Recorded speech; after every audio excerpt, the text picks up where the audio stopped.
Hi, this is John with Bank Account Bonus Central, and today's video is all about you got questions, I got answers. So, this is a question and answer video, and the questions we're going to be answering are number one, will banks ever eliminate bank bonuses? Good question. Two, how to pay taxes on bank bonuses? Three, what's a cash advance fee and how do you avoid it?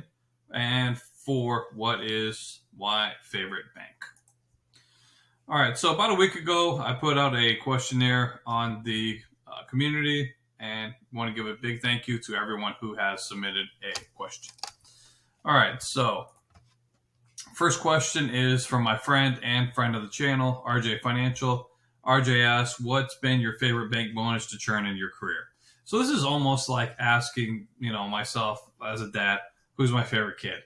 I like different banks for different reasons. So the first one on my list is the original Chase. I was a longtime Chase customer, had an account with them for 20 years. Never got a bank bonus from them. And then finally I saw an advertisement that said $300 bonus for new Chase checking customers. Went to the branch and said, hey, what's up with this $300? Banker lady said new customers only. I said, I've been with y'all 20 years. That's got to be worth something.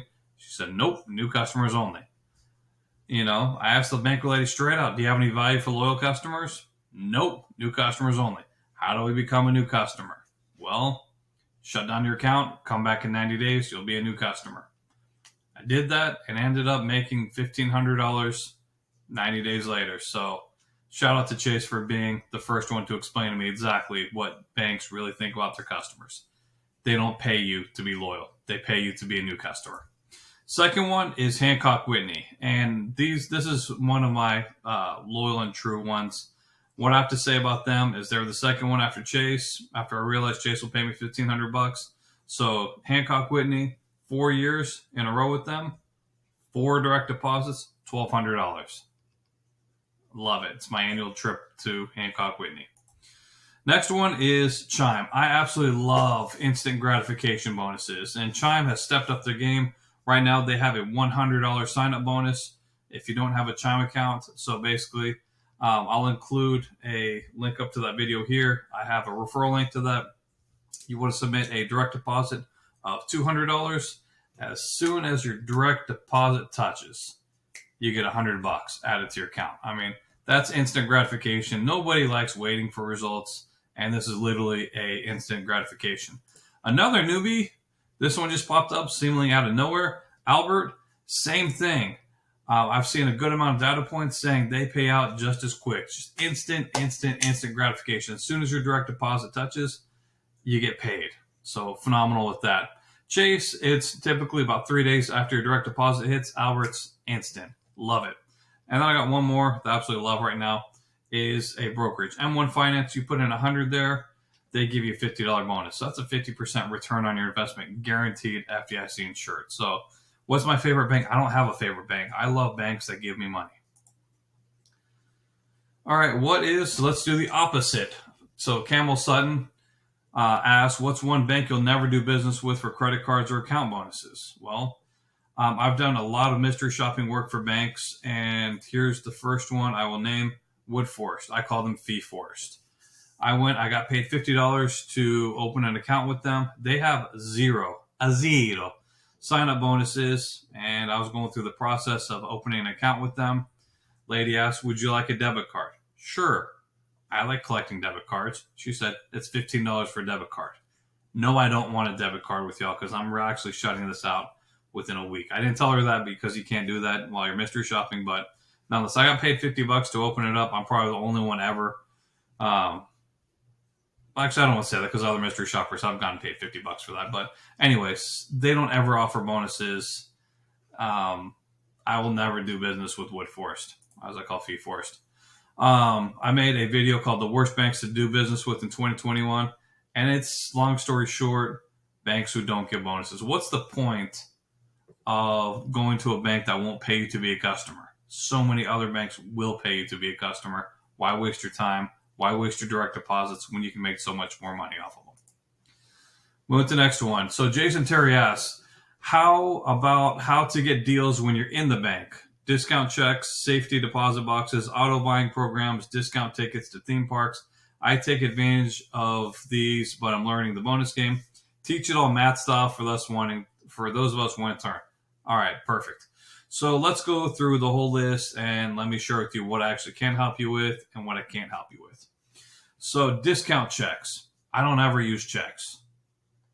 I use credit cards to get cash back or vacation points on like everything. So checks, I don't do that. There's only one bill I have not been able to figure out to get a better deal with the credit card as opposed to just having them suck money out of my checking account, and that's my natural gas bill. So CenterPoint Energy, they charge like 10% if you use a credit card, or it's free if you have them auto draft. They auto draft, that's the only one. Everything else, credit card. I get sample checks from all these different banks. I just shred them as soon as I get them. I don't remember all the banks, but I haven't used checks in years. So that's kind of a waste. Safety deposit box. I haven't never gotten a safety deposit box. I have a safe in my house that's got important stuff in it, so no need for that. Auto buying program. So auto buying program, I do have an interesting story about that, about how I purchased my last vehicle. I purchased a 2017 Hyundai Sonata, and basically, nice car. It used to be a rental car and only had like 20,000 miles on it. They wanted 15,000 cash. I had the cash to pay for it, but I ended up starting to get credit cards. I got an Amegy credit card. I made a video about it right here. Amegy credit card, where if you got the credit card as a business credit card and you spent $6,500 on it, they gave you $1,000 back plus 1.5%. So basically $1,100. Sir, how would you like to do your down payment? I got a loan from Chase, and basically I said, here's the card. Use this one, $6,500, not a penny more. So I ended up getting $1,100 off just my direct deposit. I got two other cards. I ended up saving $3,000 off of buying a car. I paid off the loan within 2 months. I paid off the credit cards pretty much instantly. And basically I was able to save $3,000 by using credit cards as opposed to just paying cash. Discount tickets to theme parks. I haven't been to a theme park in years. I miss going. But once COVID situation is completely done, then we can talk theme parks. We have Six Flags. The closest one's like 3 hours in San Antonio. Houston has become a desert for theme parks. That sucks. If you have things you'd like to teach us, please share in the comments about how to get the best deals on the other things, the checks and safety deposits or discount theme tickets, because I don't have much information about that. Next question. This one's always asked, so I just included it. What is a cash advance fee for a credit card? So cash advance fee. This is a debit card. This is a credit card. Debit card, you can take all the cash out of this as you want. This one, you're technically not supposed to unless you know loopholes around it.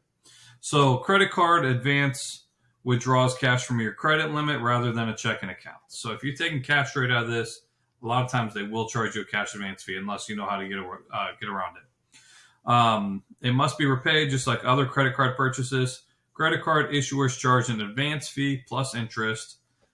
So this is a debit card. This is not a debit card. The exact amount depends on the amount of your advance plus specific calculation method. Make sure you know how the fee is calculated before you take out a cash advance. Here's how you avoid that. How do I avoid a cash advance fee? Call your bank before doing something that can't even remotely trigger a cash advance, like trying to fund a bank account. Basically, you'd use a credit card to take money from the credit card and put it straight into a checking account. You can instantly withdraw that money from the checking account and pay off your card and collect your cash back or your points. So you want to call, before you even think about doing something like that, you want to call your bank and lower your cash advance fee to less than what you're trying to do. For example, if you're trying to fund a bank account with $500, which is fairly common, with a credit card, then your cash, if you lower your cash advance limit to $100, the credit card company's only got two options. Number one, decline the transaction, or B, have it go through as a purchase, and you don't have any fees. You get to collect your points. You get to collect your cash back. Next, do I pay taxes on bank bonus? If so, how? Yes. Credit card bonuses, typically like cashback on this, they pay me $900 my first year on this card. Those are considered rebates. Cashback is typically considered a rebate. There's no taxes on that. Bank account bonuses are counted the same as interest income. Yes, you do need to pay tax on them, but it's not that much. It's much better to have a lot more extra money and pay a little bit in taxes instead of not having the extra money. I made a whole video on this topic. I will link that video up here about paying taxes. I'm going to make another one in about January, February, once the bank starts sending out all these 1099 INTs. Brian Anderson, last question. Will banks ever eliminate bonuses? Good question. Not a chance. Banking is hyper competitive and will only become even more so with all the fintechs jumping into this game. I mean, there's so many new people jumping into this. The biggest competition that banks have is people are creatures of habit and they are lazy.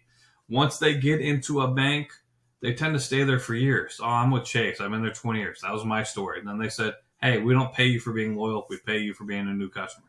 Great. I'll never be loyal again. So it takes a good amount of cash to actually convince people to become a new customer somewhere else, to switch banks. They become cozy and the banks enjoy having you a long-term customer. They don't really pay you for it. But this is the whole reason why this channel exists, is to help you understand how the banks will pay you a whole lot of money, how to turn the bank's money into your money for becoming a new customer. So this and this is why this channel exists. Bank account bonus central verdict. Huge thanks to everyone who's ever asked a question on this channel. The smartest people choose to ask questions instead of remaining ignorant. I really enjoy helping others out in this fun and profitable sport. If you got additional questions you want to ask, feel free to drop them in the comment box down below. I answer every single one. So with that, we'll see you tomorrow. Peace and God bless you.